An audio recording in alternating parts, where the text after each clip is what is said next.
Amen. Magandang gabi po sa inyo lahat. Good evening. Sige nga po, tignan nyo ang inyong mga katabi. Sabihin mo sa kanya, ba't ganon? Pag gabi, mas maganda ka, sabihin mo sa kanya.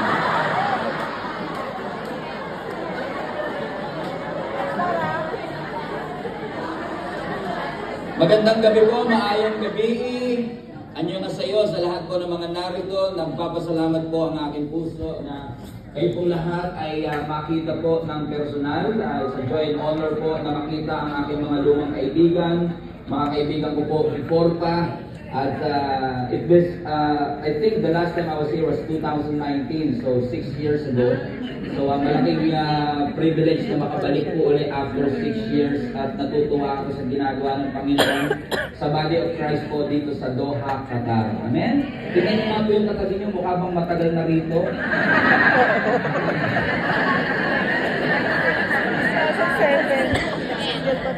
Tingnan niyo nga ulit yung katabi niyo, sabi mo, halatang inugat ka na rito. Ako po si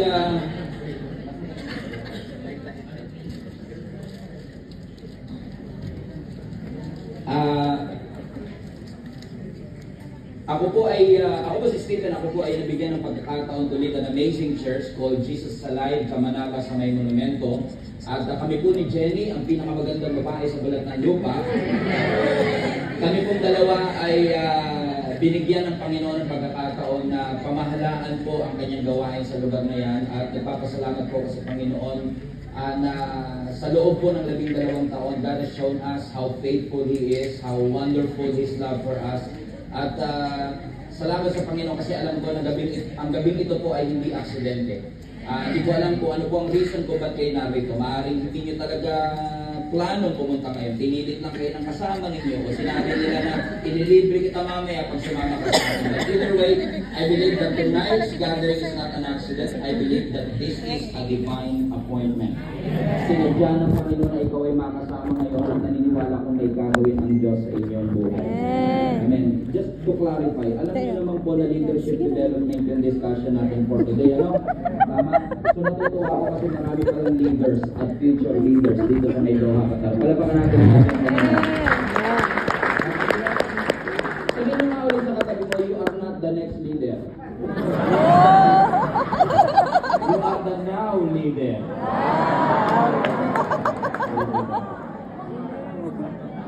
Of course, to formally introduce my wife, ang pinakamagandang babae sa balat ng lupa. Alam niyo kapag sinasabi ko yan, marami yung hindi naniniwala. Nagtataka ko kasi sila kung paano yung makang ito ay nakapag-asawa ng pinakamagandang babae sa balat ng lupa. So napatunayan ko na po through the years, nakasanayan ko na kahit saan akong church pumunta, nagdadala po ako ng evidence. So nagdadala po ako ng picture. So I guess meron akong picture dito ng aming wedding day. Exhibit A anak. Pakita mo yung unang picture. Tanyo, pati picture, ayaw makisama. Okay, exhibit A, makikita nyo po. Okay. Okay, so kung wala, talaga ayaw pakita ng Diyos. Okay, mukhang kahit yung tech natin, yung technology natin ay ayaw makasama. So nagpapakita ko ako ng mga picture ng wedding namin. Kaso habang tumatagal, parang napapansin ko na hindi pa rin 100% convinced kapag picture lang. So ginawa ko, sinama ko na yung tunay na substantial ebidensya. Ito na, kasama ko na siya ngayon. So, kaway ka nga sa kanila para makita ka lang yan. Yan ang katunayan na kapag marunong ka mag-antay, ibibigay ni Lord ang the best para sa iyo. Sabi mo sa katabi mo, willing to wait ka ba?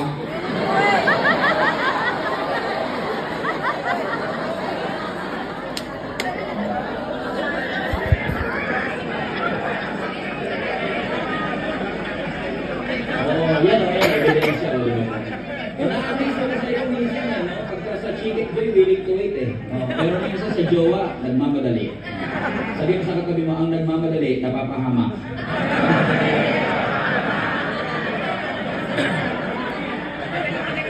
Anyway po, muli po nagpapasalamat po kami at salamat din po sa aming host church na nag-imbita po sa amin dito sa may Doha, Qatar. And Jesus is Alive, Qatar po. Salamat po sa kanilang dedikasyon at commitment para po i-host tayo tonight. Pwede ba natin palapakan ng Panginoon? Pastora Leia, Pastora Bernadette and the entire Jesus Alive Qatar. Ang location po ng church na yun ay nasa Esdan Village. Yan po. At pag may nakita po kayong pogi doon sa gate, yun na po yun. So, kung kayo man po ay walang church na sinisimbahan, no, I personally vouch for this because it's part of a big family that Jesus is Alive have. Ang Jesus is Alive po ay merong 387 churches worldwide, no? Kaya nagpapasalamat din kami sa Panginoon sa pagkakataon na makita po hindi lang ang mga taga-Gia, kundi ang buong at least yung karamihan ng body of Christ dito po sa may Doha, Qatar. Ngayon, excited na po ba kayo to receive the word of God today? Amen? Tingnan mo nga ulit ang katabi mo, sabihin mo sa kanya mukhang ikaw topic today.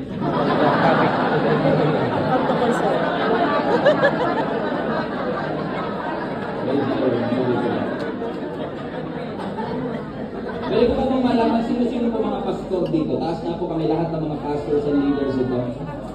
Is it too much if I ask you to stand up po? Pwede po ba po kayo mga kapatid? Lahat ng pastor. Pwede po natin pasalamatan ng Panginoon. Sa buhay ng mga pastors and leaders who are committed to the lines for the cause of advancing the kingdom of God. Now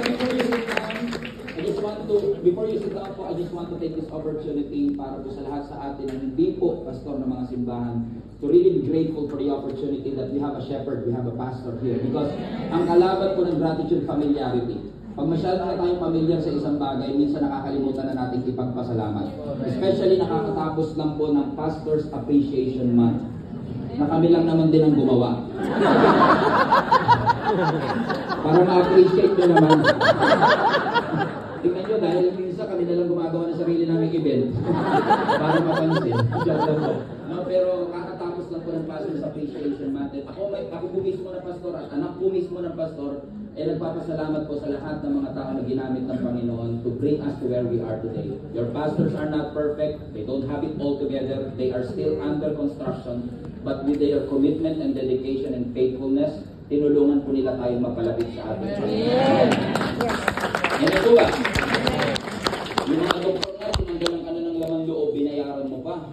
Pero ito mga pastor, ginagamit para matanggal ang mga demonyo sa atin. Kaya pasalamatan natin ng Panginoon sa kanyang kapatiran. Amen? Sabi mo na natin mga laki-laki tinanggal sa'yo.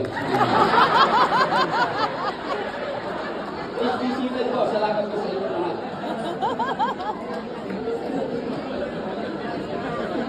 Oh God. Sinusulit ko na, uwi na kami. Let us pray. Panginoon, salamat kong muli. As we study the smartest book in the world, I believe that your word is not just informational, it is not just inspirational, it is not just motivational. I believe that your word is transformational. So I pray that each and every one of us, Lord God, as we approach your word today with reverence, dalangin po namin, Panginoon, na patuloy mong baguhin ang aming mga puso. We don't come here to be inspired. We came here to be transformed. So transform mo po ang aming mga buhay sa pamamagitan ng inyong salita sa pangalan ni Jesus. Amen. Let's open up our Bibles to 1 Samuel chapter 22, verse 2. 1 Samuel 22, verse 2. David left God and escaped to the cave of Adullam. When his brothers and his father's household heard about it, they went down to him there. All those who were in distress or in debt or discontented gathered around him, and he became their commander. Pinamagatan ko po yung mensaheng itong Raising Giants. Raising Giants. Now, ang 1 Samuel 22 verse 2 po mga kapatid, para mas maunawaan natin yung konteksto nito, kailangan natin bumalik ng ilan pang mga chapters, no, sa 1 Samuel, kung saan marami sa atin ang familiar that David killed Goliath. It was an act of miracle, no? From a young boy, 16 years old, no, na ginamit ng Panginoon, a natural boy, gumawa ng extraordinary things because God was with him. Nung una, nung napatay po ni David itong si Goliath, initially, si King Saul, in-admire siya because of his brave courage. But apparently, habang tumatagal, namumuo po yung selos sa puso ni King Saul, inggit, and even insecurity, because si King David po, hindi pa siya king at this point, ay nagiging successful at popular. At dahil po sa inggit, dahil sa insecurity, he's trying to kill David. Saul tried to kill David multiple times. At itong si David nakaka-anoint lamang to be the next king of Israel at the age of 16, from being anointed to now a fugitive. He's running for his life. Tinatakasan niya yung hari mismo na gustong pumatay sa kanya, yung hari mismo na unang bumanga sa kanya, pero dahil sa inggit at insecurity, Saul was trying to kill him. Sabi mo sa katabi mo, ang inggit. Ang insecurity. Sumamatay ng henerasyon. Amen mga kapatid? So anong ginawa ni David? Si David na supposedly nagre-reside sa kanyang palasyo bilang anointed king, si David po ay nagpalipat-lipat ng lugar from Neoth, from Gibeah, from Nob, hanggang sa Gath. And nakita po natin siya sa 1 Samuel 22, he was actually in the cave of Adullam. Everybody say Adullam. Adullam. Now, ano po ang Adullam? Yung Adullam po, yung pag may kanin ka pa, you will add ulam. Everybody say Adullam. Adullam. Nung nakita ni David ang kanyang sarili na nagtatago sa kuweba ng Adullam, at nung nabalitaan ng kanyang mga pamilya, nabalitaan ng ibang tao, the word spread quickly that David was hiding in the cave of Adullam. Pero imbis na mga rescuer, imbis na mga soldier, imbis na mga nobleman ang sumama sa kanya doon sa cave ng Adullam, as sabi ng scripture, 400 distressed people joined him. How many people? 400. Not heroes, not noblemen, not soldiers, 400 distressed. 400 na may mga utang. Sabi mo sa katabi mo, kasama ka ba doon? Okay, ang sumama kay David, hindi siya sinamahan ng mga taong they have it all together. He was pursued with a crowd of broken people na sumama sa kanya sa loob ng cave of Adullam. These people are emotionally distressed, financially burdened, and spiritually frustrated, and yet, under the leadership of David, yung mga distressed, indebted, ay naging soldier over time. Naging disciplined and mighty warriors na later on ay tinawag na 30 mighty men of David. Have you heard of it before? Nung na si David ay meron po siya mga mighty men. Sino po itong mighty men ni David? Ito po yung mga elite warriors na nanindigan kasama ni David sa panahon ng kanyang battle, sa panahon ng kanyang frustration, sa panahon ng kanyang pagiging fugitive, sa panahon ng betrayal, sa panahon ng literal na wilderness season. Itong 30 mighty men ang sumama kay David sa mga panahong hirap siya. Come to think of it, from 400 distress, na short list at na-train yung 30 legendary army. Let's repeat, from 400 distress to 30 giants. 30 warriors. You probably heard about the name Abishai, yung chief of the 30. Pamangkin ni David, Eleazar, pamilya kayo dyan? Uriah, Manawari. Diba? Amen? Itong mga notable na mga taong ito na kilala natin sa scripture ay kasama po doon sa 30 mighty men of David. Now think about this. Nung sila po ay pumasok sa cave ng Adullam, by the way, si David ang unang pumasok sa cave ng Adullam, hindi po siya nandoon para mag-train. Nandun po siya para magtago. But the place of hiding became a place of gathering, because ang sabi ng scripture, nung nagtatago itong si David, nung tumatakbo si David, yung hiding place naging leadership factory. Yung hiding place naging leadership laboratory. Supposedly nagtatago si David, supposedly binabawasan niya ang kanyang exposure, but probably he cannot help it. He has it in himself. Na gusto niya na kung ano man ang ipagkatiwala ng Panginoon sa kanya, he wants to be faithful to it. And what happens, mga kapatid? Yung mga ordinaryong lalaki, distressed pa nga, iniiwasan, cast out ng society, yung ordinary men, naging mighty warrior ni David. Yung mga pumunta sa kanyang weak and broken, naging mga mandirigma. So, watch this. David entered the cave alone, but he went outside with a mighty army. Which proves, mga kapatid, na si David hindi naghanap ng malalakas na leader. Nag-develop siya ng malalakas na leader. Hindi siya naghanap ng higante. Nag-form siya ng higante. Are you following me, mga kapatid? Bakit?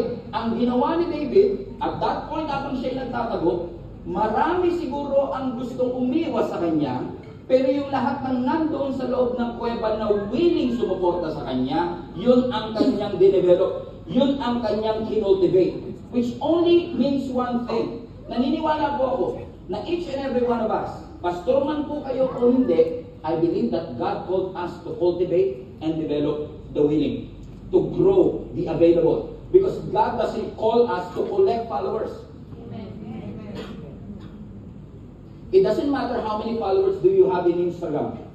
Ang pinakamalaga, how many people are following Jesus because of your leadership.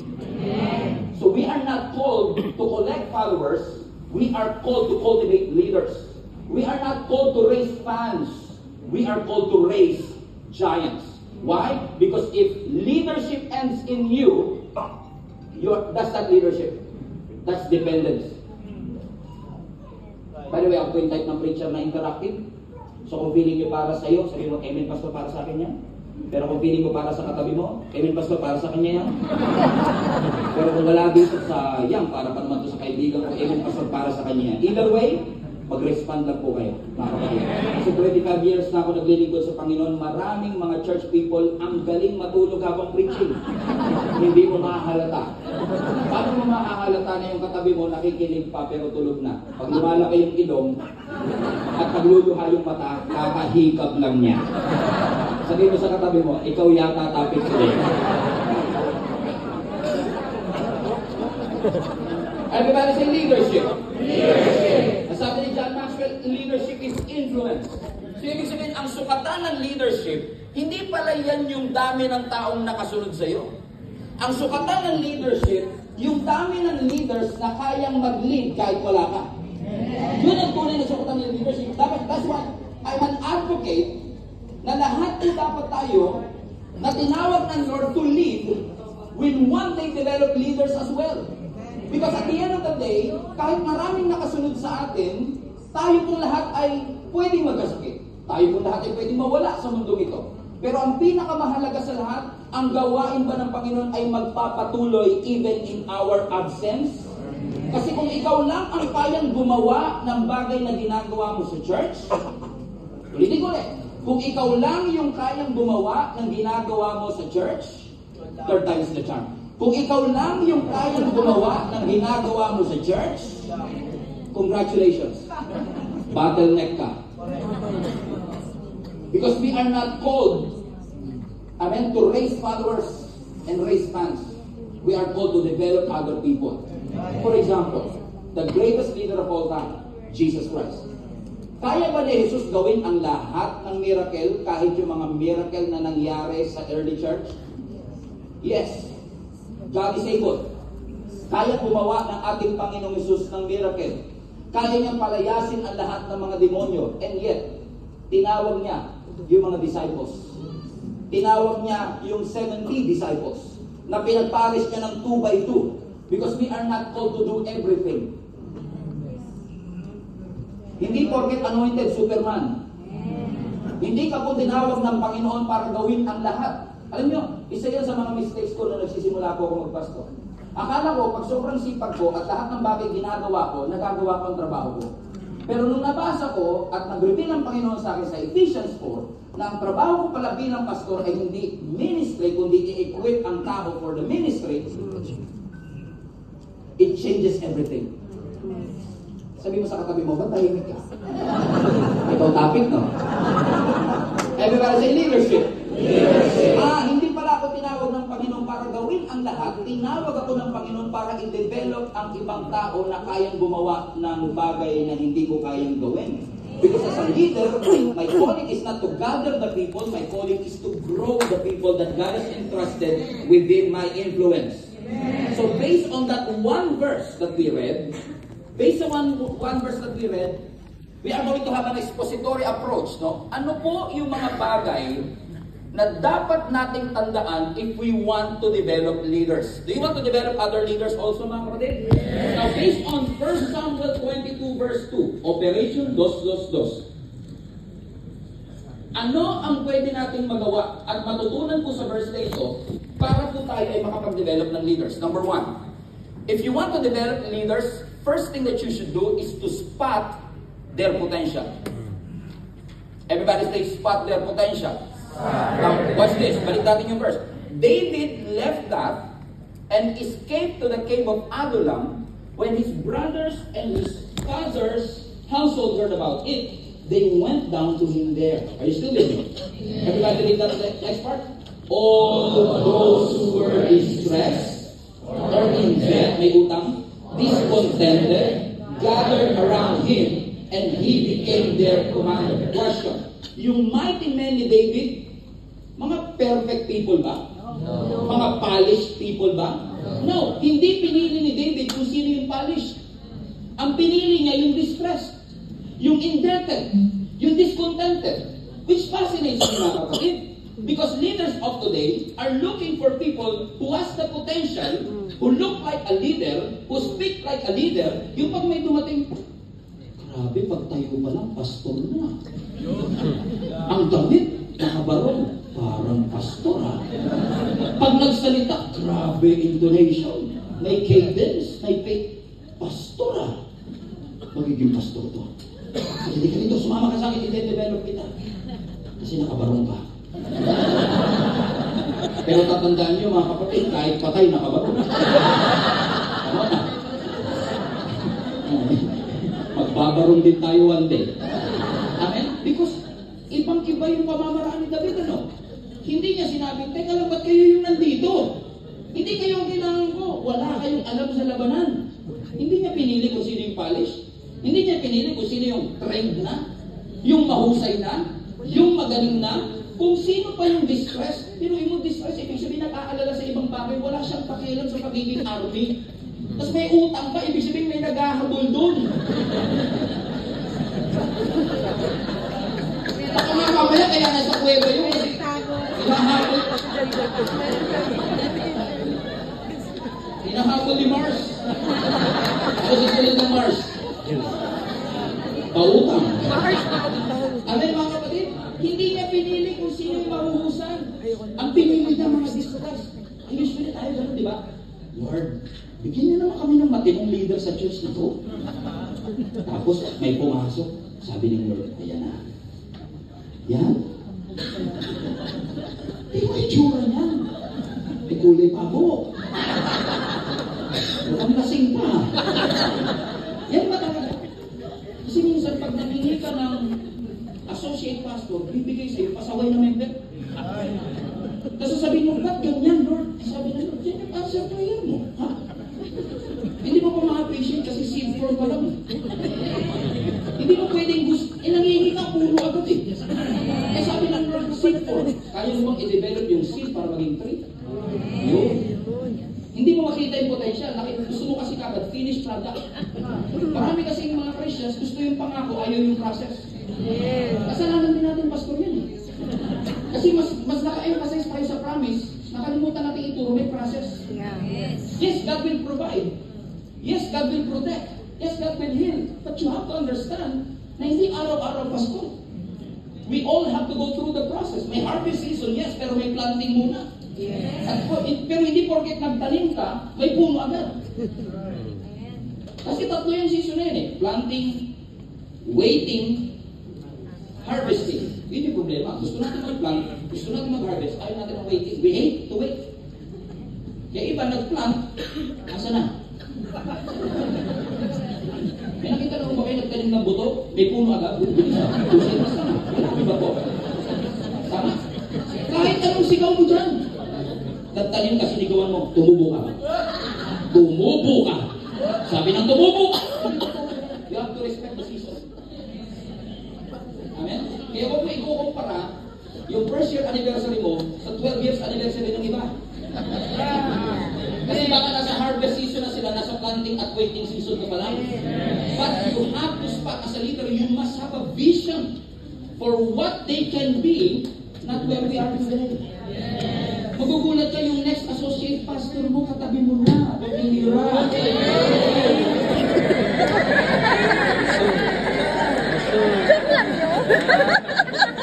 Sabi mo nga po sa katabi mo, Pastor.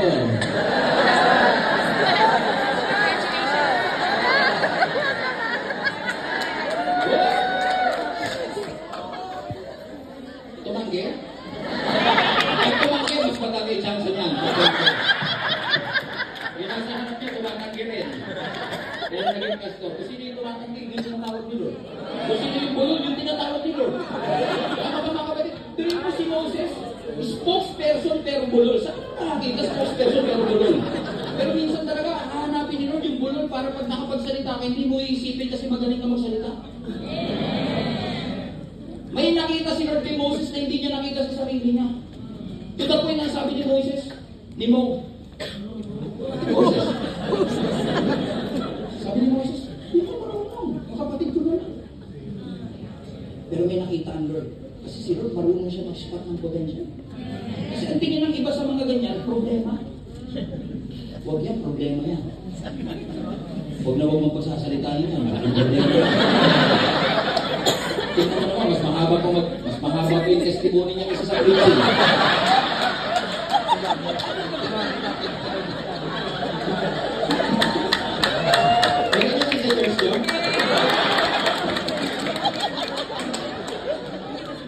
Kung sino pa yung hindi makapasok sa gitara,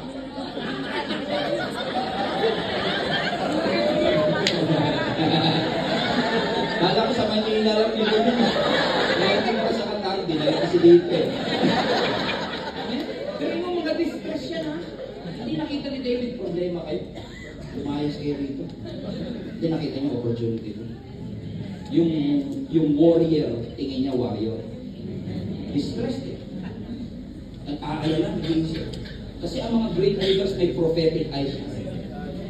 Hindi niya nakikita niya lang ngayon, nakikita niya who this person can become. So I want to challenge you, if you are a leader, look at them through the eyes of a prophecy, not personality. Tingnan niyo sila. Ito yung pwedeng mangyari sa tao ito. Not where they are, but who they can become. Recognize their potential. Amen? Maganda may skills. Maganda pang talented na kagad. But you don't recruit. You don't invite people to leadership based on skills alone. Sabi po ba mga kapatid? Naniniwala ako na ang giants, ang mga higante, na ipapanganak kasi may mga taong naniwala sa kanila. So as a leader, I want you to take a hold of this. Speak to what they can be.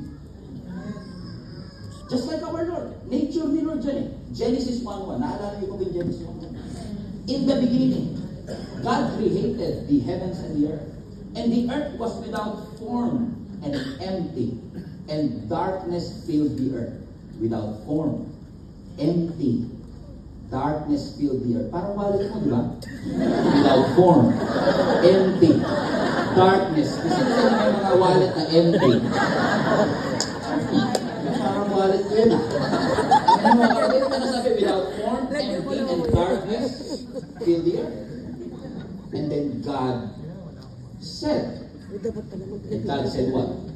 Let there be light. Ay, ano nakita ni Lord? Darkness. Hindi niya sinabi kung ano nakita niya. Sinabi niya yung gusto niyang makita. Prophetic. Amen? Hindi niya sinabi, ang dilim. Hindi sabi niya, let there be light. And there was light. So kung pasaway, sabihin mo, tawagin mo agad pastor kahit pasaway. Amen? Prophetic na yan.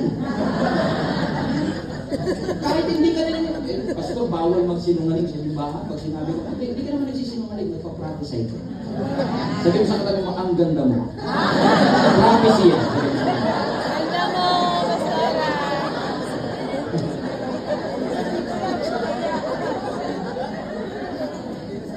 Alam mo, pinag-aaralan ko po itong 1 Samuel 22. Sabi ko sa sarili ko, bakit nga kaya sa David, dami-dami ng pwede niyang piliin. Sa dami-dami ng pwede niyang i-develop. Yung dinevelop niya yung hindi popular, unskilled. Ano, and then it hit me. Si David, ganun din nila. Naalala niyo nung pumunta si Prophet Samuel sa bahay ni Jesse? Anointing service niya yun. Pero hindi siya invited. Naranasan niyo na bang birthday party ko? Wala ka? Nung lumapit si Prophet Samuel, ang hinaharap ni Jesse si Eliab, Abinadab siya, ano malalaki ang katawan, mukha talagang hari eh. Pero ang sabi ng Lord kay Samuel, no, hindi ako ganyan. But lagay mo ang 1 Samuel 16. Next verse. But the Lord said to Samuel, do not consider his appearance or his height. Sabi mo sa katabi mo, may pag-asa ka pa.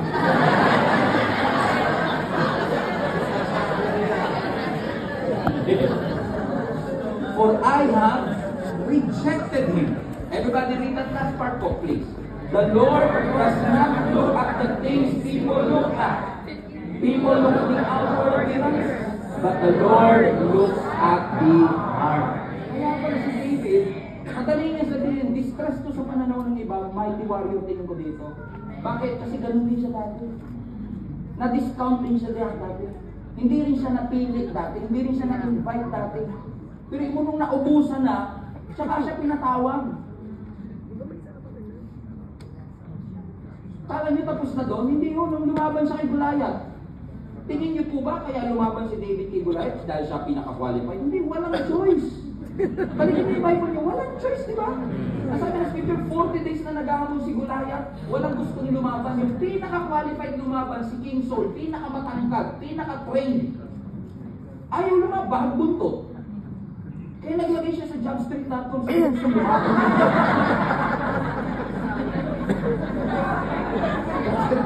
Apply eh. Wala akong mag-a-apply dyan. Isang buwan nakabinili, walang nag-a-apply. Dumating si David. Teka, si David, nandun ba siya para lumaban? Balikan mo natin, hindi. Pinadala siya ng tinapay sa peso. Dala-dala niya yung cheese bread.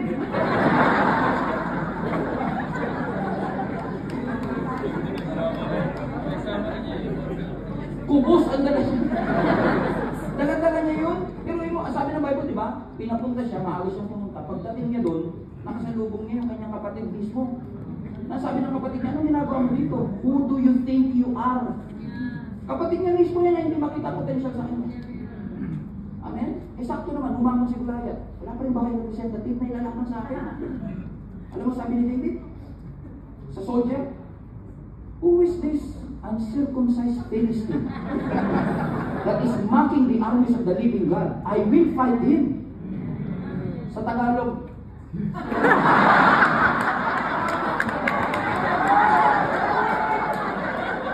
sino ito? Ito na. Support na ito. Ayun talaga Tagalog eh. Na humahamak sa Diyos natin. Ako lalaban sa Kanya. Itong next part wala sa Bible, pero sabi ng soldier, talaga? Hawak-hawak mo yung cheese bread niya. Pero walang choice eh. Pinapunta siya sa opisina, nag-apply siya ng trabaho. Sa harap ni King Saul, nilagay sa atin yung conversation sa kanya. Nilagwa, 1 Samuel 17. Ang sabi ni King Saul, anong resume mo? Ano background mo? Ano po ko, pastor po ko, pag may lumalaban po sa tupa ko. Ako lumalaban eh. Sabi ni King Saul, sure ka? Wala naman nag-apply na iba. Sinuotan siya ng armor, mabigat. Binigyan siya ng espada, masyadong malaki. Lumaban siya, mag-isa. 17-year-old na bata may hawak ng plastic bag ng cheese bread. Imagine niyo kung kayo yung mga Israelites, isang buwan mahigit na kayong nandun, nag-aantay ng representative. Isang buwan na kayo mahigit dito, wala pa representative natin. Tapos nag-iingay sila sa baba, Valley of Elah. Meron na yata. Tapos paglabas, bang. Patay na talaga tayo na. Wala na talaga mangyayari dito. Amen. Siguro yung dahilan kung bakit si David, nung nakita niya itong mga distress na ito, malamang nakita niya yung sarili niya. Ganito ko dati. Na-amaze nga ako minsan sa mga pastor, sa ibang leader, sa ibang church, hindi kayo perfect kayo dito.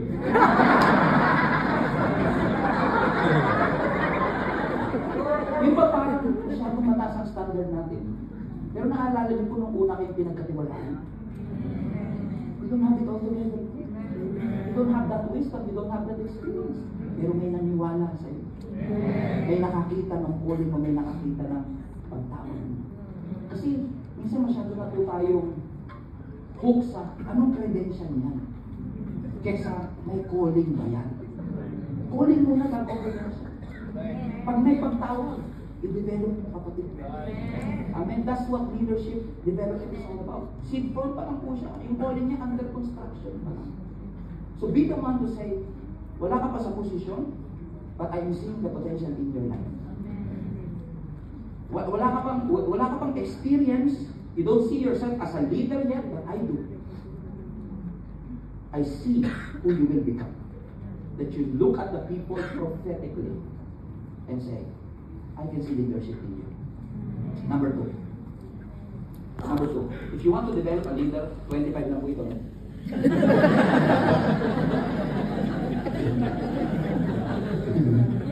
If you want to develop a leader, number two, shape their character. Shape their character. So na-spot mo na, may potential. Pero minsan yan, magaspang pa yan. Pero may potential. Amen? So anong pangalawa? I-shape mo yung kanilang character. Let's go back to the verse again. David left Gath and escaped to the cave of Adullam, where his brothers and his father's household heard about him. They went down to him where? Ano po yung there doon? Sa cave. Yung cave na place ng refuge, naging place of laboratory. Shinape sila sa loob. Dinevelop sila doon sa loob. In fact, kung babasahin niyo po yung the rest of the chapter, makikita niyo po na dyan tinanggal ni Lord yung pride nila. Dyan tinanggal yung comfort nila. Dyan tinanggal yung excuses nila. And yes, maganda, labanan natin ang kalaban natin. Labanan natin si Satanas. Pero di ba ang pinakamahirap kalaban sarili? Mahirap labanan yung sarili mong takot, yung sarili mong ego, yung sarili mong entitlement, yung sarili mong impatience, na minsan i-develop ng Panginoon in the dark. Amen? Pero it's part of leadership. And it's part of leadership development. Hindi porket may potential, pwede ka nang humawak ng mikropono. Because magandang may altitude, magandang may elevation, magandang napopromote, pero kung may altitude, walang attitude na maayos, sabi nga ni John Maxwell, hindi ka magtatagal. Your charisma may brought you somewhere, your talent may brought you somewhere, but at the end of the day, character is more important than what you do. Amen po mga kapatid. Amen?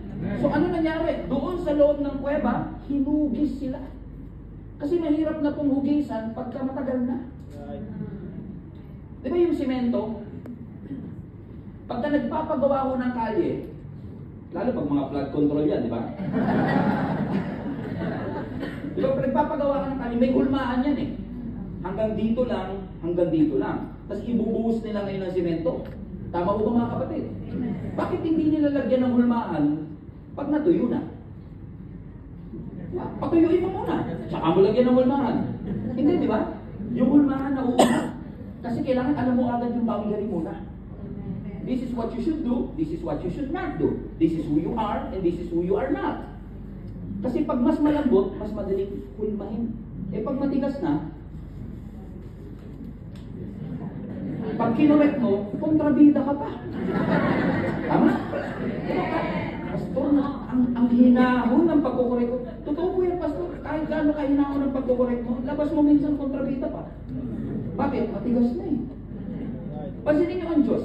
When He works in our lives, He works in real time. Habang malambot pa, habang messy pa, habang imperfect pa tayo, yung shaping process, gawin mo habang basa pa. Habang marumi. Hindi pwede sabihin, ang dumi naman. Pero kaya nga marumi, may ginagawa ang Panginoon. Kaya ang chaos is a sign of an activity. Minsan ayaw natin ng chaos kasi chaotic masyado, pero tingnan nyo, kaya may gulo, may gumagawa. Kaya makalat, may nagluluto. Diba minsan tayo, ang kalat naman ng bahay na to. Nagkaroon tayo ng ang kalat naman ng kusina. Pero kung titignan mo siya with the eyes of gratitude, ay salamat Lord, ang kalat ng kusina namin, may pagkain kami niluluto. Di ba mga kapatid? Sabi mo sa katabi mo, habang bata pa, habang malambot pa, shape their character. Alam mo, isang principle na natutunan ko, isang leadership principle po na natutunan ko, if you want to grow up, you have to grow down. Hindi kasi pwede skyscraper gusto mong mangyari, pero yung character, pambunggalo. If you want to build tall, you have to build deep. Kailangan malalim ang pundasyon. Bubugin muna ang kanilang testimony. Yes, skills are impressive, but sustainability comes from where? From their character. Sabi po mismo ni Jesus, Luke chapter 16 verse 10, whoever can be trusted with very little can also be trusted with much. Huwag mo muna bigyan ng marami. Konti. Amen? And whoever is dishonest with very little will also be dishonest with much. Amen? Develop their consistency first. Consistent ba umatin sa church? Consistent ba umatin sa mga mentoring and training? Check their discipline first. Huwag mo agad bigyan ng posisyon. Huwag mo agad bigyan ng titulo. Pero huwag mo rin naman masyadong i-hold yung title. Huwag mo rin masyadong i-hoard ang posisyon. Kasi baka naman mamaya, 65 na. Sabi papasa, di ano magagawa nun? Pero ang punto ko po is hubugin nyo muna yung testimony. Kasi pag yung leader walang kwento, kayo nagsabi niya.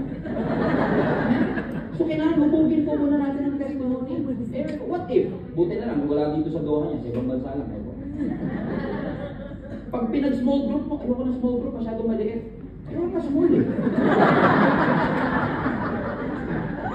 Ayoko niyan, it's too big for me. Pag preaching mo, excited. Pero pag hindi siya magpe-preach, late.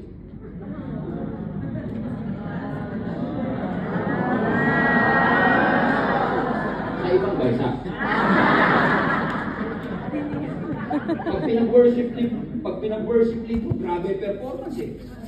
Pero pag siya nandoon, sa upuan, wala kayo sa tono.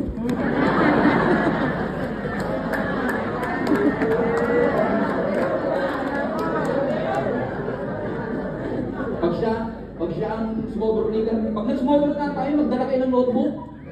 Pero pagdating ng small group, siya yung walang notebook.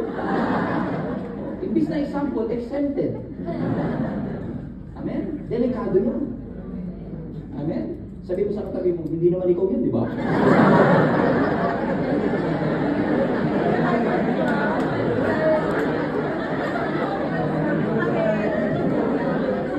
Everybody say, shape. Shape their character. Stretch nyo sila. Stretch nyo sila. Encourage nyo sila to get out of their comfort zone. Amen? I-challenge nyo po sila, hindi sila lalago pag di sila nata-challenge. Shape their character. Turuan nyo po ng faithfulness. Turuan nyo ng accountability. Turuan nyo ng humility. Bago nyo turuan yung kamay, puso muna. Puso ang unahin. Shape their character first. And then we can go to the hands and the skills. That's point number 3. Number 3, if you want to develop a leader, pag their potential, ano yung number 2? Shape their character. Number 3, sharpen their skills. First Samuel pa rin. Verse pa rin po natin. Ang sabi, David left God and escaped to the cave of Adullam, where his brothers and his father's household heard about it. They went down to him there, and all those who were in distress or in debt or discontented gathered around him. Everybody read that last part. And he became their commander. Ibig sabihin, si David, na pinuntahan nila, yun ang kanilang naging leader. Yun ang nagturo sa kanila kung paano lumaban. Yun siya ang nagturo sa kanila kung ano yung mga know-how. Bakit? Alam siguro po ni David na kapag itong mga to pinalabas kong walang training, mananatiling distress to, sunod dead. Amen? Kasi yung leader na walang training, para yung sundalo na walang armor. Amen? So my suggestion, bago nyo ilabas sa gera, turuan nyo. Pag yun, kasi minsan may ano po tayo na, di ba lalaman mo na lang yan pag nandun na.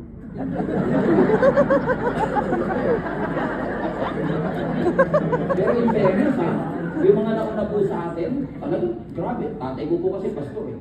Wala naman siyang formal training talaga sa pagpapastor. Wala siyang alam sa church management. Wala siyang alam sa accounting. Ako sabi ko, Lord, Pambihira mo, hindi ko na ibagsak yung accounting. Tapos nung nagpastor ako, may involved pa rin pala accounting.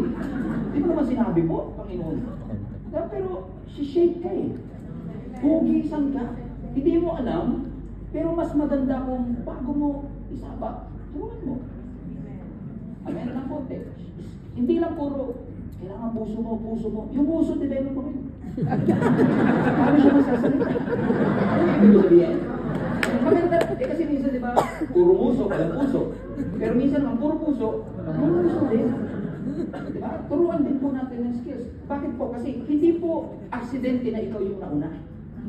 Kasi kung ikaw yung nauna, ibig sabihin, i-develop mo yung puso mo. Amen? Buti na lang, wala dito sa duha niya, yung madamot. Diba? Kasi, amen, I believe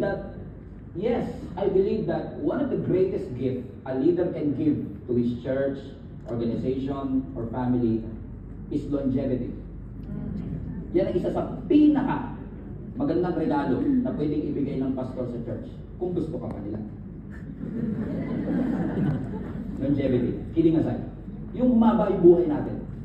Kasi pag mahaba pa po ang buhay natin, mas marami pa tayong madedevelop para sa kanyang kaluwalhatian. Marami pa tayong maituturo para sa kanyang kaluwalhatian. Amin po mga kapatid. So, sharpen their skills. Huwag mo lang, kamusta? Pastor, pinag-pray mo na ba siya? Tinitrain mo na ba siya? Hindi, pinag-pray ko na siya. Yes, pray for them, sure. But prepare them to. Ihanda mo sila na, ako pag may nagtatanong po sa amin, lalo po sa mga leadership team na tinitrain ko po sa church namin. Pagka tinatanong ako, Pastor, ano po ang advice niyo sa mga young leader? Sabi ko, 2 words. Brace yourself. Kasi kahit gano'n ka kahanda, mabubulantang ka sa aabutan mo pag naging leader ka. Iiyak ka na walang makakapansin at makakaalam. Mapupuyat ka ng hindi nila alam. Mapoprostrate ka ng hindi nila alam. Madidisappoint ka ng hindi nila alam. Ma-heartbroken ka na hindi nila alam. Akala nila okay ka lang, you have it all together, pangiti-ngiti ka lang, but you are broken and dying on the inside. Pag kami nagsasabi, Pastor, ba't naman ganun? Iniwan niya ako, hindi man na siya nagpaalam. Tagal ko nag-invest sa kanya, bigla na lang po lumipat ng ibang bansa, hindi man na nagsabi po sa akin. Sabi ko, welcome to leadership. Amen? Sabi mo nga sa katabi mo, frustrated ka ba? Welcome to leadership. Sabi mo ulit, bumagastos ka ba? Welcome to leadership. Gusto mo naman sumuko? Welcome to leadership. Ganun talaga eh. Mag-i-invest ka, pero minsan yung investment mo, parang hindi nila masusuklian. Yan po ang rason kung bakit ayoko maging pastor. Dahil tatay ko, pastor. Alam ko, hirap. Pero yung tatay ko po, old school yan eh. 35 years na nagpapastor po, tatay ko, old school talaga yan. Pagdating ng Tuesday yan, umaga pa lang, aalis na ng bahay yan. Ipapollow up niya lahat ng member namin. Masaya yun nung umalis. Diba po? Ito si, anak din ng pastor. Umalis siya, masaya eh. Pag-uwi, umalis siya, mabait. Pag-uwi, nasiraan na. Mabait. Kaya minsan, the closest to you will experience the worst version of yourself. Unfortunately. Amen? Because, biruin mo, lalabas ka, kakausapin mo yung mag-asawa, nag-aaway, gusto mag-iwalay. It takes a toll. Nararamdaman mo siya eh. Nadadala mo siya, unfortunately. Amen? Tapos pag-uwi mo, hindi ka makakatulog. Sila ang himping ng tulog nila.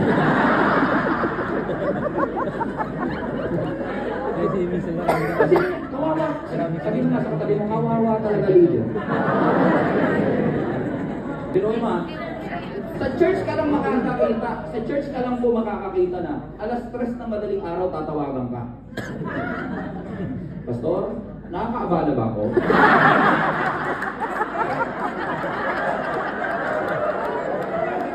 Gusto mong sagot ko.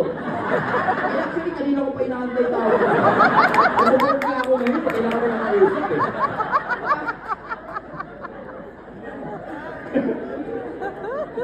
Tinuod. Alam mo ang Bisaya? Tinuod eh. Tinuod talaga. Tapos, magpapa-counsel sa'yo. Pansinin mo mga doktor. Diba? Tatapik-tapikin ka lang dito, 500. Kakausapin na saglit ng attorney, 800. Yung pastor kakausapin, 9 o'clock in the morning mag-i-start yan. Matatapos yan, alas 3. Nung pagtapos ng alas 3, magang-magamatan ng pastor, magang-magamatan ng kinakounsel. Tapos pag, pastor, wala akong pamasahe, pero yung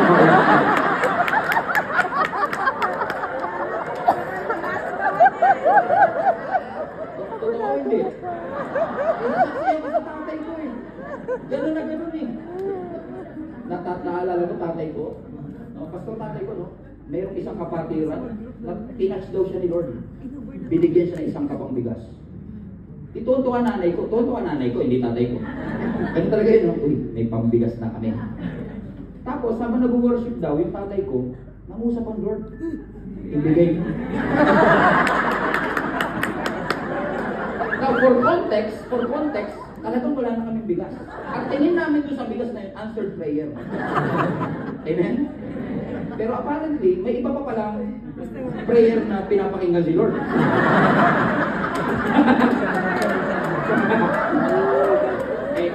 Pag nakarinig ko, Lord, ano gagawin mo? Di binigay. Si Papa, si tatay naman talaga, si Tatay Larry, yung tatay ko, talagang genuine naman talaga puso niyan. I mean, hindi po nakapagtapos ng pag-aaral ng tatay ko, hindi po siya tapos ng Bible school. Pagdating sa kaalaman, edukasyon, maraming mas magaling sa kanya. Pero pag sa puso sa ministry, yan ang nakuha ko sa kanya. Mahalin mo ang ministry, regardless of your imperfection. So, ano nangyari? Anong ginawa niya? Binigay niya. Yung nanay ko,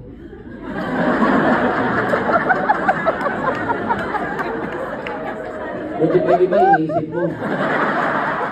Mga anak mo, 5 yan, eh. Ako po yung sinasabi ko mga kapatid. Amen. Sabi mo sa katabi mo, grabe maging leader, no?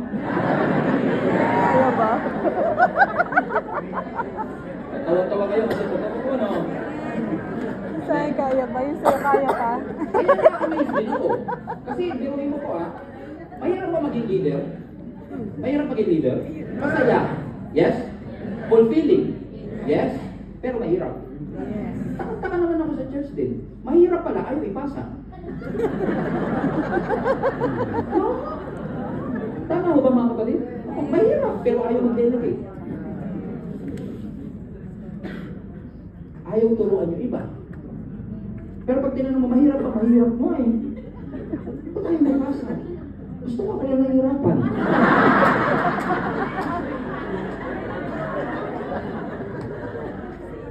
Naiintindihan ko naman kasi dumaan din po ko dyan. Nakakatakot mag-delegate kasi hindi pa sila ready. Pero, let's go back. Diba karamihan naman po talaga ng successful leaders, nagsimula sila na hindi sila ready. So fair. Sige, para fair. Talagang minsan, sabihin natin, ready na ba sila? Tama rin po yun. Pero tanungin din natin, nire-ready mo ba sila? Kasi hindi talaga sila magiging ready kung hindi mo sila dinedeliver. Mamumutila lang po lahat ng buhok nyo, makakalbo pa. Diba? Kasi, amen, shape their character, but at the same time, develop their skills. Sino sa inyo naniniwala? Katabi natin ang topic natin today. Ako, ikaw lang katabi ko. Question. Sino po sa inyo nananalangin na pagkakalooban po kayo ng Panginoon ng mga leaders that will support the advancement of God's kingdom? Mga high capacity talaga. Sino po sa inyo nagpe-pray ng expansion? Ulitin ko po, nagte-take notes yung angel, hindi kayo na-take notes. Sino po sa inyo ang nagpe-pray ng expansion sa kanilang mga ministry? Lord, expand our territory. Let even cross-cultural engagement, Lord, in the name of Jesus. But, church, expansion means what? When you pray for expansion, what do you really mean? Diba? When you say expand us, Lord, ang ibig mo sabihin nun, we need more leaders. Kasi kung i-expand, pwede po bang yung building, lagay ka lang ng lagay ng floor na hindi ready yung poste o yung foundation? Hindi, diba? Yung building mo ay kasing taas lang ng foundation mo. Amen? So your future is determined by your foundation. So yes, maganda pong mag-pray ng breakthrough and expansion, pero do you have the capacity to handle it? Do you have enough leaders to handle the growth? What if God will answer your prayer tonight? And you pray, Lord, bigyan niyo po ng libo-libong members sa aming simbahan. And God answered your prayer tonight.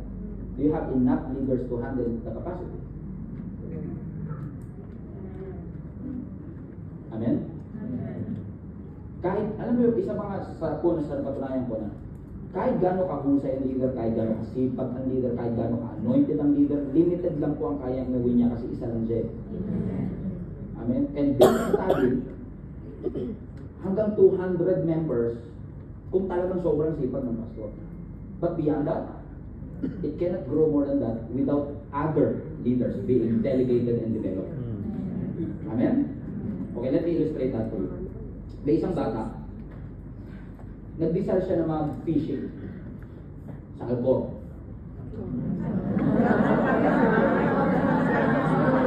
Hindi sa Lucille. Nag-decide siya mag-fishing. Nung pagdating ng bata, may nakita siyang isang matanda na nandoon na kanina pang nag-fishing. In fact, ilang oras na yung matanda, wala siya mahuli kahit ano. So dumating itong bata ngayon. Pagdating niya, inikit niya, nagtakay yung matanda, bata pa to. Pagkahagis niya, wala pang 5 minuto, may huli yung bata. So, ako pa kayo matanda. Parehong dalag lang. Tinapunan namin, may huli siya. Pag-ikit ng bata, ang laki ng isda. Dinalo siya na amis. Grabe, laki ah. So ginawa ng bata, tinanggal niya sa hook, binalik niya sa dagat. Sabi ng matanda, ako binalik sa dagat. Naglagay uli siya ng pain, ilagay uli yung, wala pang 5 minutes, meron na naman. Mas malaki sa una. Sabi niya, grabe, ano ba ito? Diyos ba ito? And then, pagtanggal uli, binalik uli sa dagat. Eto, nagtaka na talaga siya. Pangatlo, naglagay ng hook, nilagay uli. Mas malaki sa pangalawa, nung tinatanggal niya na, sabi ng matanda, teka lang. Kanina ko pa rin. Ako kanina pa ako dito, wala akong mahuli. Ikaw, 3 malalaki na huli ko, ibabalik mo na naman. Alam mo, sabi ng bata, hindi po kasi siya kasya sa kawali namin eh.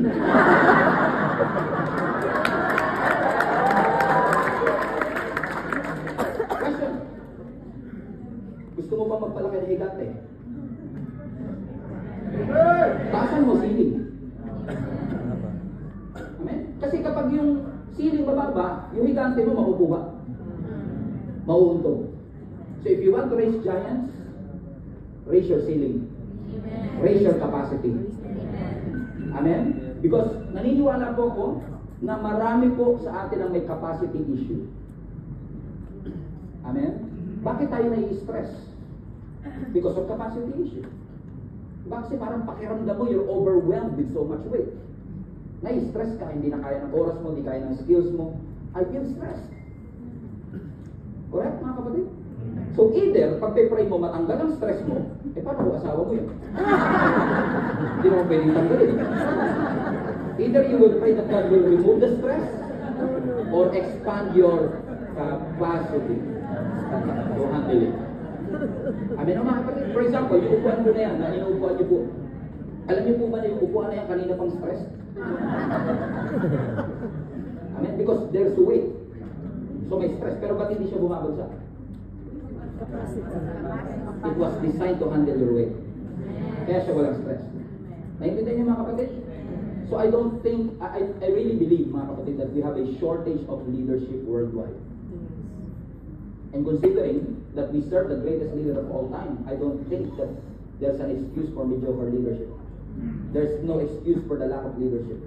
Because yung leader po na sinusundan natin ay ang pinakamahusay na leader of all time. So I suggest, empower your leaders po. Empower them. No, alam kong mukhang mahirap magtiwala, but empower them. That's the secret of leadership development, is to empower your leaders. Katulad ni Nehemiah, naalala niyo si Nehemiah, di ba? I mean, cupbearer siya, nasa Babylon siya. Malayo siya sa Jerusalem. Nung nabalitaan niyang wasak ang wall of Jerusalem, pwede niya sabihin, wala naman ako dyan. Kayo na bahala. After all, 100 years ng bagsak yan, wala namang nagtatry magtayo. Pero nung nabalitaan niya, nabagbag ang kanyang puso, nagkaroon siya ng burden, nag-file siya ng leave, inapprovean, may caravan pa. Pagdating niya, in-examine niya yung wall, pero hindi niya ginawa mag-isa. Kasi kung ginawa niya mag-isa, hindi matatapos in record-breaking 52 days. Ano ginawa ni Nehemiah? Nag-mobilize siya ng tao. Pero yung mga kasama niyang nagkakarpentero, nagko-construction, perfume maker, merchant, businessman. Para makondis mo yung businessman, iwanan yung negosyo para tumulong sa yung magsemento. Leader ka talaga nun. Pero yung perfume maker, naging karpentero, leadership yun eh. Pero in-empower niya. Pero hindi sila sama-sama sa isang section. Dinelegate niya. Sabi niya, yung section 1, dito kayo ha. Yung tapat nyo, build nyo. So, may delegation, kaya natapos in record-breaking 52 days. Amen? You want to accelerate the answer to your prayer? Delegate. Pray them. Amen? Wala na naging na. Nasa pool lang. And last, I will close with this. Number 4, ito pinakamahirap. Send them out. Tanyo, wala talaga nag-aiming doon sa part na yun eh. Ito na, pasto eh. So ano nangyari? Training sila sa loob. Sinabi ng character. Si David naging commander. So, dalawang klase training. Dinevelop ang kanilang character. Ready na ba sila? Game na ba sila? Game na. Ang sabi ng scripture, lumabas sila. Because nagkaroon ng problema with the Philistines. So ang kanilang pinakaunang mission is to fight against the Philistines. You know what happened? Look at this verse in 1 Samuel, 1 chapter later. 1 Samuel chapter 23 verse 5. So David and his men went to Keilah, fought the Philistines, and carried off their livestock. He inflicted heavy losses on the Philistines and saved the people of Keilah. Philistines. Talaga meron silang unfinished business, ano? Kasi si Goliath ay Philistine. Amen? Pero watch this. Sino yung lumaban? 30 mighty men. Well, technically, 37, all in all, kasi may napalitan eh. Ano yung ibig sabihin? 30 mighty men. Na ano pinanggalingan? May utang. Diba? Discontented. Tatlong din. Pero nakilala niyo ba? Sabi, mga distress kayo ah. Hindi na nakita yung pagiging distress nila. Na-develop na eh. Amen o mga kapatid? Ano ang kaibahan ng caterpillar tsaka ng butterfly?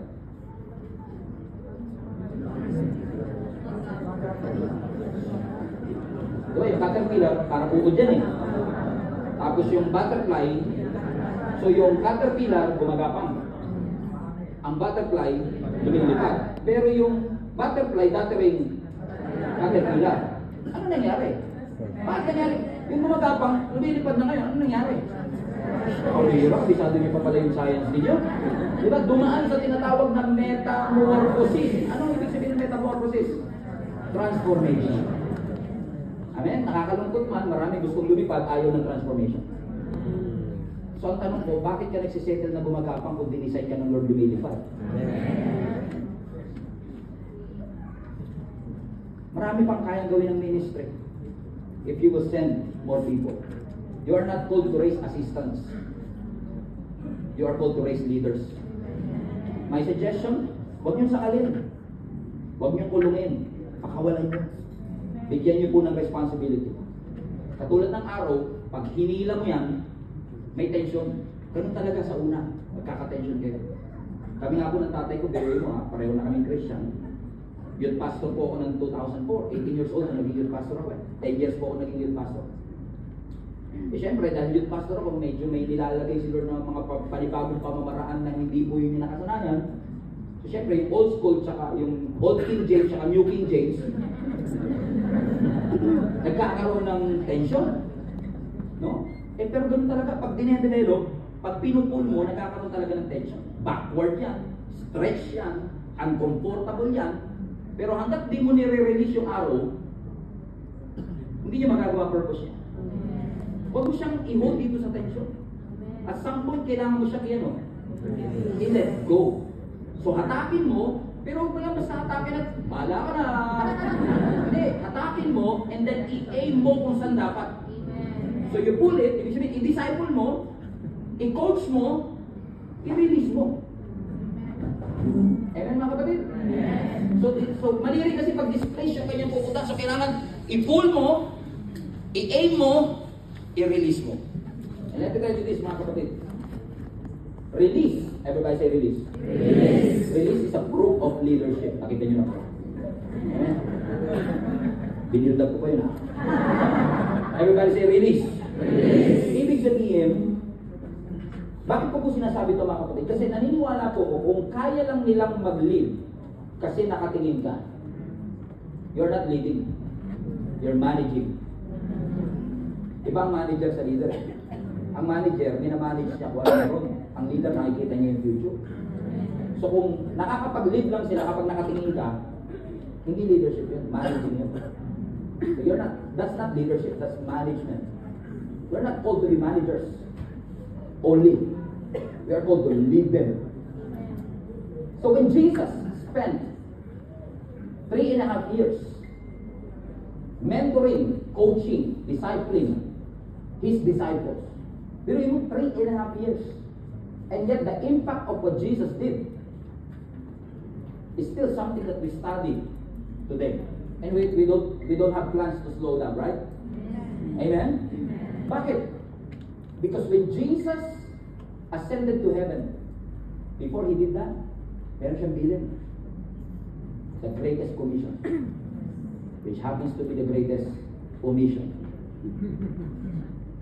Matthew 28 verse 19 to 20, Therefore what? Go and make disciples of all nations. Everybody say go. Go. Sinabi ng Lord, stay. Sabi niya, go. Release. I send you out. And make disciples. Kasi ang disciple, pinaprocess. Amen? How can you process a believer to become a disciple? What's the difference, Pastor? A believer is always looking for what he can get from the Lord. A disciple is looking for what I can give to the Lord. Nagbabago eh. Pero lahat dumaan doon. Lahat tayo dumaan doon, Lord, ano blessing ko today? Pero kung nandun pa rin, may problem na yata. Pero sabi ng scripture, Jesus said, therefore go and make disciples of all nations, baptizing them in the name of the Father and of the Son and the Holy Spirit, and teaching them, amen, to obey everything that I have commanded you, and surely I will be with you. Not physically, but I will be with you, always, even to the end of the age. Sinunod po ba ng mga disciples? Yes. Ulitin ko po. Sinunod po ba ng mga disciples? Disciples. Pero pag nga ganun, pag tayo nag-uutos, ayaw sundin. Pero si Jesus, go and make disciples. And they did make disciples. Alam niyo kung bakit? Kasi may authority si Jesus na sabihin, go and make disciples. Because Jesus made disciples. He set an example. Siya yun na una. Ginawa niya. Tinuruan niya sila. Kinorek niya sila. In-incubate sila. Then sabi ni Jesus, kayo naman. Ipasa niyo mga anak kung ano ang bagay na tinuro sa inyo. Kasi doon nagsisimula ang leadership development. Amen?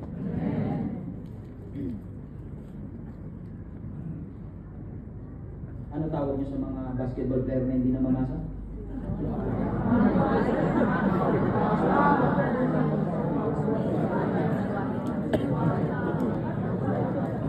Diba si Jesus ang pinasa niya eh. Pinasa niya sa 12 disciples, ginawa ng 12 disciples, pinasa niya. Hanggang nung si Peter, nag-preach siya. One preaching, 3,000 God saved. Baliktad eh. Sa panahon natin, 3,000 preaching, isa ligtas.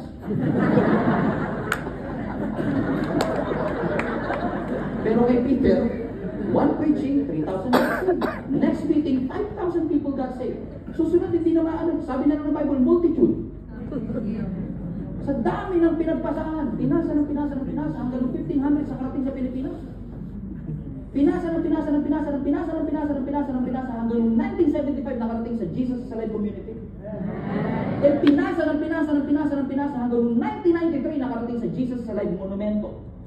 And then pinasa hanggang 2013 pinasa sa akin. And then pinasa hanggang November 9, 2025. Sa Anglican complex, religious complex. Pinapasok ko ngayon sa inyo. Yan kayo sa langit. Sige, nakatingin yung mga anghel, oh. Sabi ng mga angel, ano plano nyo dyan? Sabi mo sa katabi mo, ipasa mo.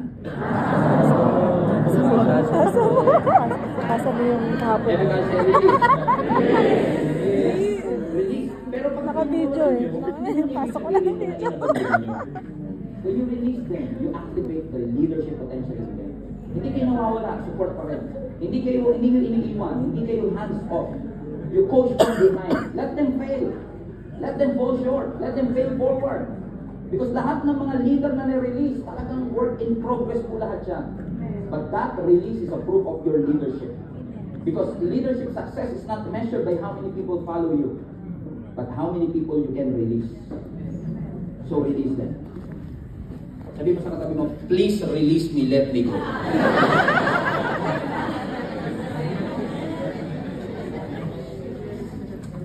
Amen? So question. I promise, conclusion na talaga. Ginawa ni David, no? Nagbunga po ba? Yes.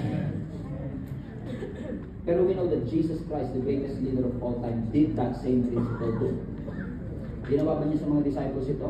Ano nga yung point number 1? Let's look at spot the potential. But Jesus will. Ginawa ba ni Lord dyan? Yes, di ba? Matthew chapter 4 verse 19. Habang nangingisda si Peter, sabi niya, come, follow me. Habang fisherman siya. Habang overlooked siya ng society. Ang sabi ni Lord sa kanya, come follow me. And I will send you out to fish for people. At sino-sino pinili niya? Matthew, the tax collector. Na habang nasa opisina pa, tinawag ni Lord. Pero hindi nag-hesitate, iwanan niya ng trabaho para sumunod sa ating Panginoon. Hindi pumunta si Jesus sa templo, sa tabernacle, sa synagogue. Hindi niya pinuntahan yung educated. Ang hinanap niya hindi impressive. Ang hinanap niya, sinong willing. Nakita niya yung potential. So si David, nakita niya yung potential beyond witness. Si Jesus, nakita niya yung potential dito sa mga disciples na ito. Kaya yung mga Sadducees na laging malungkot because they're always Sadducee. Di ba naalala niyo sa scripture nung umarap sila Peter? Amazed na amazed sa mga Pharisees for these people were not educated but bold. Kasi nakita ni Lord yung potential. Next, shape the character. Did Jesus shape the disciples' character? Yes. Matthew 20 verse 26. Whoever wants to become great among you must become a servant. No, si David doon sa adulam, tinanggal yung pride nila, yung ego nila, yung comfort nila. But Jesus, for 3.5 years, shinape ng Lord ang puso ng mga disciple. Kinurek ni Jesus yung motive ng mga disciple. Nirebuke ni Jesus yung pride ng mga disciples. Tinuruan ni Jesus Christ ang mga disciples ng servanthood. Inuna ni Lord yung character bago corona. Inuna ng Panginoon yung formation bago yung promotion. Because Jesus what? Shaped their character. Number 3, did Jesus sharpen their skills? Yes. Si David, trinain niya mga warrior. Si Jesus, trinain niya mga witnesses. Kaya yung mga nandito, hindi lang po kayo overseas Filipino worker, hindi lang kayo OFW. OFW din kayo. Overseas Filipino witness. You are a witness. Si David, tinuruan niya ng taktika, ng teamwork, ng trust. Si Jesus, tinuruan niya mga disciples ng ministry, ng multiplication. Tinuruan niya ng quiet time. Hindi lang theory, may hands-on process. Because Jesus sharpened their skills. Number 4, did Jesus send them out? Yes, because si David, umalis sila ng cave, na-conquer na mga Philistines, pero si Jesus, nung umalis, ang mga disciples nasa upper room, and they were filled with the Holy Spirit. And the next thing you know, they are turning Jerusalem upside down. Hindi inalaw ni Jesus na manatiling dependent ang mga disciple sa kanyang physical presence. Although God is always with them. Bakit? Sabi ni Lord, therefore, go and make disciples. Si David, nakapag-raise siya ng army. Pero si Jesus Christ, nakapag-establish ng apostolic movement. Why? There is a similarity. They know how to send them out. Akala ko dati, ang leadership development, parang hagdan yung Ito ka dati, tapos mapupunta ka rito, and then dito, and then dito. Parang tama naman, no? Pero what if leadership development is not a ladder, but a loop in a circle? Amen? Look at this. Look at this. Look at this. Kung titignan mo siya as a loop, ganito siya eh. Ikaw, you will spot their potential. And then you will shape their character. You will sharpen their skills. You will send them out. Tapos yung pinakawalan mo, mag-i-invite, mag-shape ng character, mag-sharpen ng skills, and they will send that person out. And then you send them out niya, they will spot another person with the potential, they will shape their character, they will sharpen their skills, and then they will send them out. It's not a ladder. It's not promotion. It's a loop. Naalala niyo yung parable of the talents? Yung 5, na binigyan ng 5 talents, naging 10. Ano binigay sa kanya? Sabi niya, well done, my good and faithful servant. Ano binigay sa kanya? Medal? Trophy? Hindi, another responsibility. Kaya pag napopromote kay Lord, hindi binibigyan ng trophy. Ang binibigay, dahil tapat ka sa konti, dadamihan ko. Amen? Correct? Amen. Because it's a loop. It is a cycle. And I believe, mga kapatid, kapag ka naging principle natin ito, that leadership is not a ladder but a loop, magugulat po kayo sa kayang gawin ng Panginoon sa ating mga churches. Hindi lang po dito sa Doha Qatar, kundi sa mga simbahan all over the world. Amen? Asa ka sa loob na yun ngayon? Marami sa inyo, nandun na kayo sa sharpen your skills. Pero may mga nagmumultong karakter.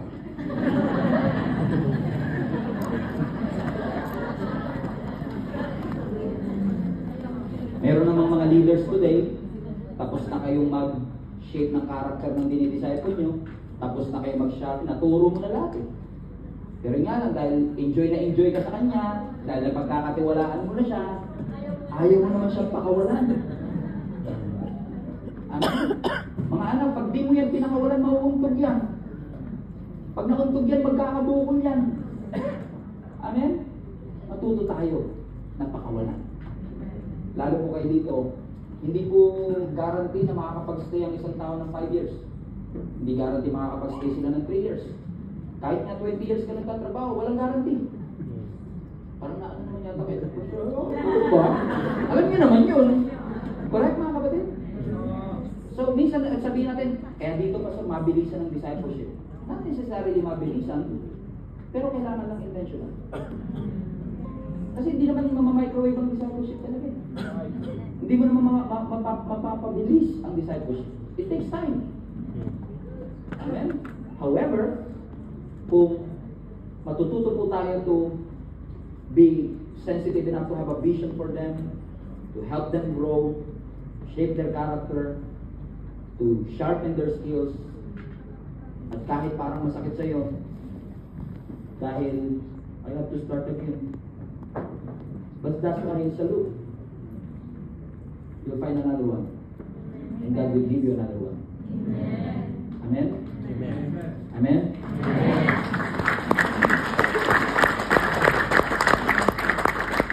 So, don't promote them. Send them away. Send them out. Amen? Matututo rin siyang tumayo sa kanyang paa. Amen? Alam niyo, excited ako. Kasi naniniwala ako na maraming papakawalan today. Pero pag pinakawalan kayo, huwag naman kayo maging ligaw. Amen? Maraming papakawalan. At naniniwala ako, pag marami ang pinakawalan, mas maraming Bible study, small group ang mapapanganak. Mas malayo ang reach at influence na ating maaabot. Bakit? Napakabuti ng Panginoon. Napagpala ba kayo ng Panginoon today? Yes! Amen. Pwede ba kayo tumayo?